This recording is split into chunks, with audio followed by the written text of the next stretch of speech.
Bienvenidos a mi canal, somos Santiago de León Audio, un grupo de artesanos dedicados al sonido de alta fidelidad y este es el capítulo séptimo u octavo de cómo fue la transición del sonido de los años 70 a los años 80. Y dentro de esa serie, este es como el cuarto o quinto capítulo de los decks de cassette.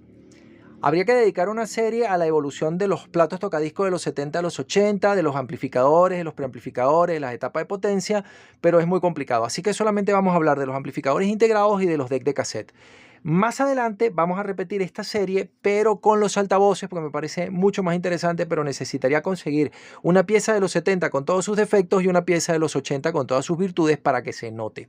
Ojo, y esto es importante, los equipos de los 80 no son automáticamente mejores ni tienen toda esa tecnología avanzada por ser de los 80 y los equipos de los 70 no son automáticamente peores por tener una tecnología más atrasada. Porque, por ejemplo, este deck es de los 80 y el Nakamichi 1000 original de 1973 le da 4 patadas en calidad de sonido. Así que no saquen esa cuenta así.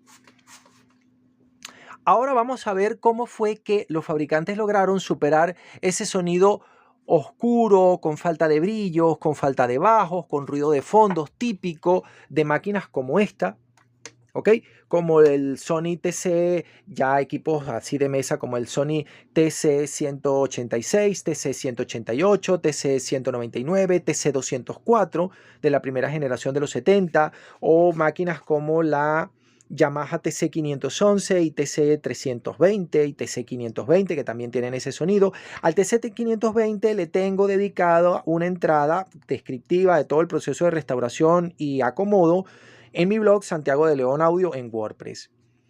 Como exponente de esos equipos tengo esta máquina, que es el primer deck de cassette al que le voy a hacer una restauración en este canal de YouTube.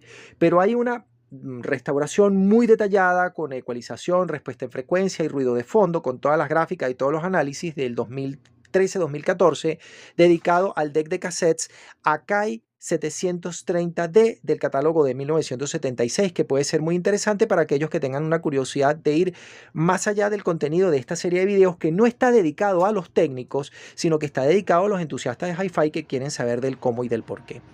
Pero vamos a evitar esquemáticos y cosas. Habrá más adelante una serie que se va a llamar específicamente La magia de Nakamichi, donde sí vamos a hablar de respuesta en frecuencia, calibración, ecualización y esta clase de cosas. Para eso se el ecualizador y aquí vamos a hacer un comentario muy superficial si me da tiempo para ello, porque ya me estoy estirando. Ya son 4 videos cuando se supone que yo quería hacer uno solo dentro de esta serie. Entonces, aquel deck de cassette, aquellos dos decks de cassette, aunque con sus naturales diferencias, porque aquel es de inicio de los 70 y este es de final de los 70, tienen ese sonido originalmente oscuros, con ruido de fondo, sin brillo, que no sonaba bien del todo, mientras que máquinas como esta, ambas de los 80, sobre todo en la Nakamichi 580, 680, 700, etc.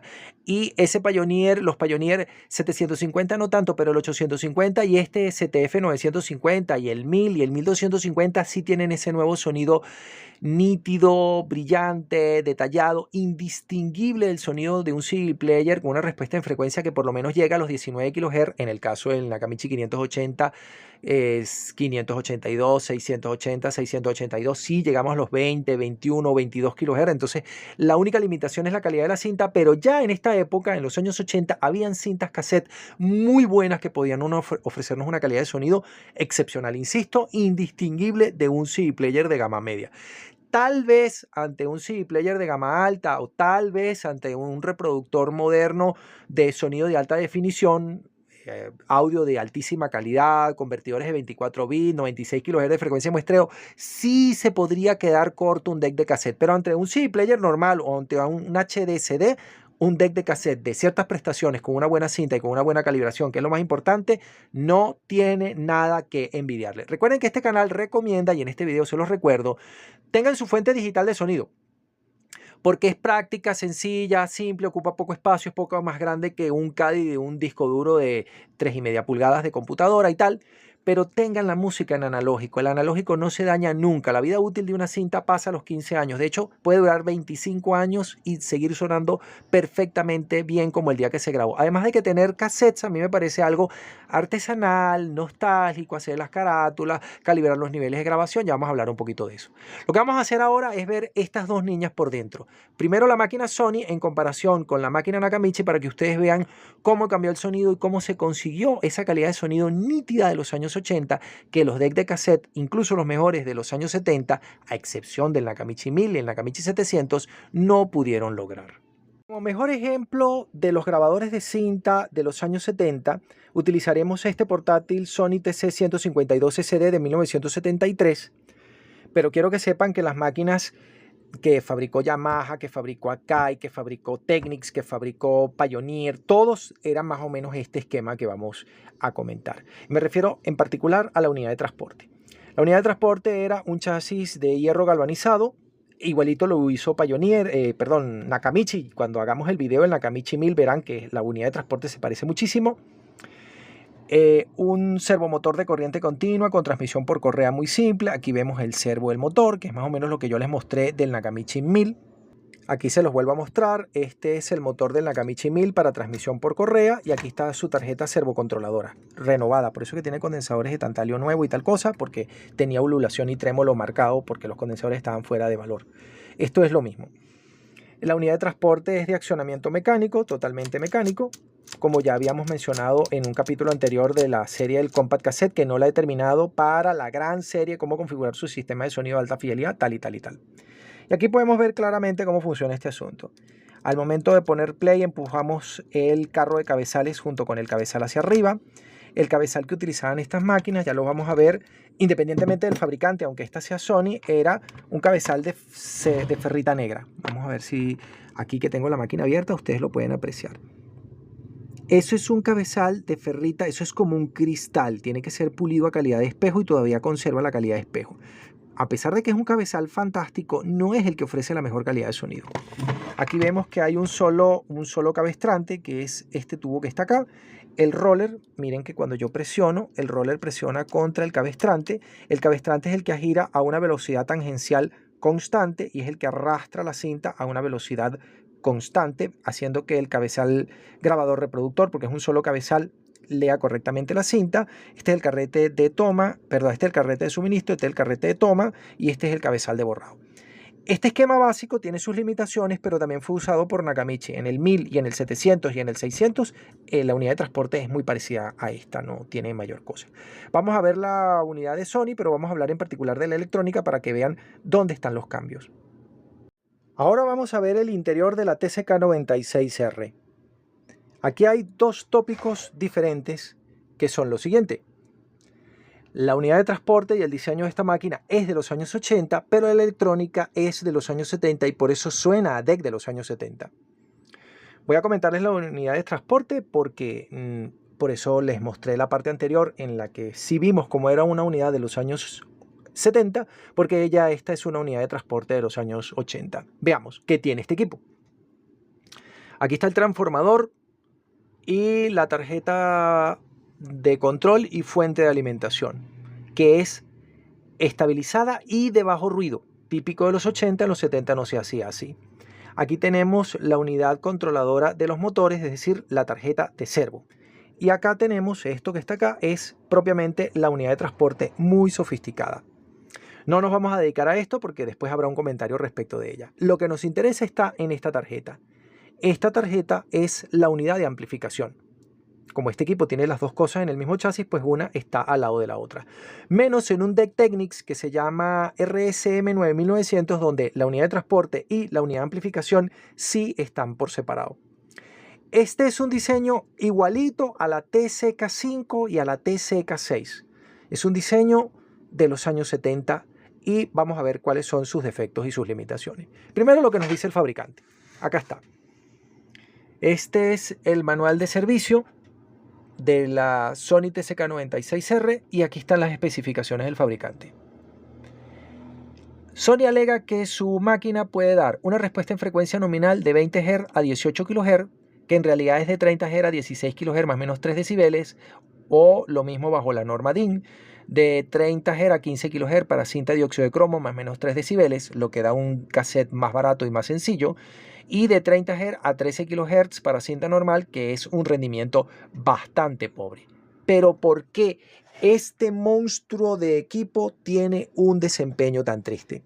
Por el diseño del circuito, porque el cabezal es el mismo que usa la TCK88, que llega a 19-20 kHz, pero en este caso no se puede porque el circuito no lo permite. Así que vamos a ver qué circuito trae esta máquina. Quiero que sepan que esta máquina es complejísima, porque a pesar de que el diseño de la electrónica, que ya vamos a ver en detalle, es de los años 70, el diseño de la unidad de transporte es muy avanzado, de los años 80. No por nada es la 96R. Quiero que sepan que en solamente esta máquina y la tope de gama TCK80 y TCK80M tienen una unidad de transporte tan especial como esta. ¿Y qué hace especial a la unidad de transporte? Vamos a ver si yo lo puedo iluminar para que lo vean. La tarjeta que tienen enfrente es la tarjeta del servo, la tarjeta controladora de los motores, que es complicada. Y aquí tenemos que el motor para el cabestrante, que es este motor que está acá, es un motor BSL sin escobillas como el que se usa en un plato tocadiscos pero miniatura, y que el motor que arrastra al carrete de toma y al carrete de suministro también es un motor BSL. Estos son los motores que tienen la menor cantidad de ululación y trémolo.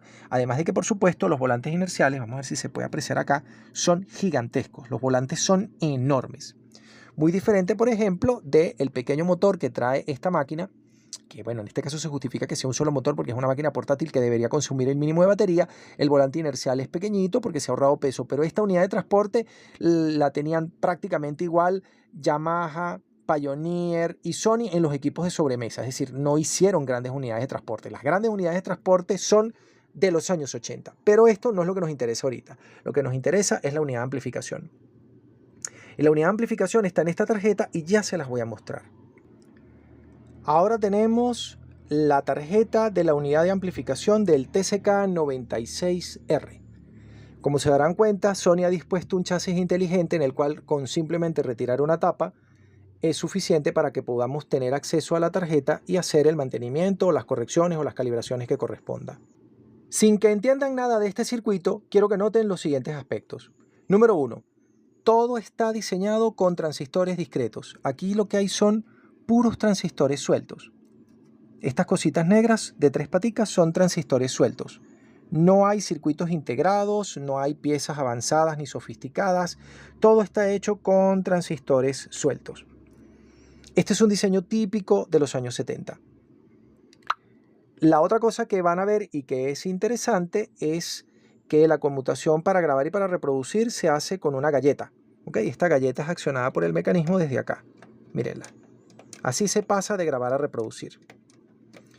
No les voy a describir el circuito completo porque no vamos a terminar nunca. Sí les puedo decir que me acabo de dar cuenta de que el equipo, mientras lo estaba usando, está deteriorado. Miren que este condensador está hinchadísimo y tengo que cambiarlo. No me había dado cuenta de eso. Estos condensadores ya pasaron a mejor vida y hay que sustituirlos por piezas nuevas. Pero esa es otra historia. Y este es el deck que estoy usando. Bien. Este equipo está, como todos los decks de Sony, lleno de lujos, pero también tiene unas cuantas sombras. En la serie Cómo configurar su sistema de sonido de alta fidelidad para que suene de la mejor manera posible, hablamos de la importancia de la sección fono para obtener la mejor calidad de sonido de un plato tocadiscos. Aquí vale la misma cosa. Este es el esquema de la sección del head stage, del amplificador de la señal del cabezal. He decidido utilizar esta máquina, ya van a ver por qué. Aquí vemos el cabezal es un PF180, que es el mismo cabezal que usa la máquina TCK88, que es la que suena mejor. Pero mientras allá utilizaron un preamplificador que no vamos a ver aquí, que es muy bueno, Sony aquí utilizó una triste y patética etapa de 2 transistores. Para los que sepan electrónica se podrán dar cuenta de que la ganancia en voltaje del segundo transistor es apenas de 15 veces, cuando la ganancia de este bloque debería ser en total de más de 2000 veces para que funcione correctamente, 63 decibeles. O 66 decibeles. En este caso no. En este caso la ganancia es patética y por eso este es un equipo que suena mal. De hecho, les voy a mostrar una cosa. En otro video vamos a ver qué fue lo que hice. Vamos a ver si es posible mostrárselo. Un momento, que esto es un poco más complicado. Estas fotos están disponibles con todo detalle en mi Instagram. Todas esas piezas que tienen una bandita azul son piezas nuevas. Ya les voy a contar qué he hecho aquí. Déjenme cambiar la toma. Yo toqué varias cosas en este circuito. Si ustedes se fijan con cuidado, se van a dar cuenta de que hay varias piezas que he quitado porque no hacían falta y que son nuevas, porque he cambiado un poquito por aquí y un poquito por allá. Pero en particular he cambiado esta parte que está acá. Espero que se vea el letrero donde dice PBGAMP o PBAMP. Estas piezas son nuevas, estos condensadores de entrada son nuevos, estas resistencias de 68 ohmios de película metálica son nuevas, estos transistores que son los 12CC1222 son nuevos y estos transistores que están acá son unos Darlington. El resto de las piezas las he cambiado también. ¿Por qué? Porque esta sección fono, vamos a verla en el esquemático, allá va. Esta sección Head Stage, que era de 2 transistores, la he cambiado para tener una ecualización más moderna y para cambiar todos los componentes por piezas de película metálica de bajo ruido. Y este transistor lo he cambiado por un Darlington para que este bloque tenga una ganancia en voltaje de más de 90 decibeles y el DEC suene como debe de sonar, porque el sonido original es patético, simplemente patético. En su lugar he hecho este cambio, denme un momento para poner la lámpara en posición. He cambiado un montón de piezas, pero sobre todo he hecho que este bloque preamplificador funcione correctamente para que este DEC tenga la calidad de sonido que él puede tener, porque originalmente no suena bien nunca, pero se lo puede modificar para que tenga el sonido correcto. Esto es un poquito lo que hizo Nakamichi. Ahora vamos a ver el DEC de Nakamichi. He elegido este DEC Sony porque los dos DECs son de la misma categoría y porque este DEC tiene una sola tarjeta con todas las etapas. Entonces es muy sencillo ver todo aquí, aunque no lo vamos a describir completo porque no me daría tiempo nunca.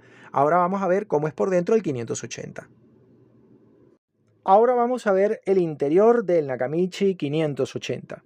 Un equipo diseñado justamente con las técnicas disponibles en los años 80. Vemos dónde pongo la luz y no tener reflejo. Aquí estamos. He elegido este equipo junto con el Sony porque tiene una característica que me es útil para este video. Y es que todo está a la vista. Hay un montón de DECs Nakamichi como el 680 o como el TEAC 640 que tengo o como el Pioneer CTF 9191 en que las tarjetas están colocadas en horizontal y es muy difícil ver todo. Pero en el Sony la tarjeta de amplificación está casi totalmente visible, está tapada de un lado, y en este Nakamichi la tarjeta está completamente al descubierto y nos va a permitir ver qué pasa. La primera característica de esta máquina, que ya tiene diseño de los años 80, es su sofisticada unidad de transporte, que como yo les comenté, hay una oportunidad de comprarla suelta en una cajita de acrílico para lucirla, porque Nakamichi se sentía muy orgulloso, no del aspecto estético, porque es fea, sino del desempeño de esta unidad, que era la primera unidad de transporte de cassette antirresonante. Hasta casi el final de los años 70, muchas unidades de transporte eran de teclas. Las de los 80 son de botones con una unidad de control con microprocesador. La de los 70 tenían un solo motor que arrastraba todo el mecanismo, mientras que ya la de los 80 tiene un motor que se dedica solo a mover los cabestrantes y un segundo motor que se encarga de mover el carrete en play, adelantar y devolver para que este motor no tenga variación de carga y tenga la precisión de velocidad mayor. En el caso de este DEC en particular, está hecho de aluminio grueso, tiene una forma de dispersar la vibración muy interesante, que es el verdadero mérito de esta unidad. Está equilibrado derecha-izquierda, pesa lo mismo de cada lado, por eso el motor está a la mitad y tal cosa. Tiene doble cabestrante, que ya los vamos a ver. Aunque este motor, muchos dirán, bueno, pero no es 3 motores. No, no es 3 motores porque este motor no tiene que ver con mover la cinta, ni con mover el carro de cabezales, ni con ninguna otra cosa, sino que tiene que ver con una función de control que no vamos a explicar en este video. Lo interesante de este avance de la técnica es que en los años 80 casi todos los DEC de cassette utilizaban este esquema, incluso los más económicos. Este DECcito Yamaha K500 súper económico que tenía un precio de lista de $250 también tiene una unidad de transporte parcialmente antirresonante, tiene un volante inercial gigantesco, tiene una correa muy larga y se mueve desde 2 motores con el mismo esquema. Es decir, hubo muchos DEC de los 80 que utilizaron esta tecnología, pero no todos. Porque, por ejemplo, este es una unidad de transporte de un solo motor, mala hasta la calle de enfrente. Realmente no tiene nada destacable. Ahora vamos a ver el equipo desde abajo, que pueden notar que la tarjeta está totalmente visible y disponible, y entonces me va a servir para poder describírselas en este video, al igual que la unidad de control. Y un detalle más de la unidad de transporte. Los volantes inerciales, como en las máquinas muy buenas, son de bronce.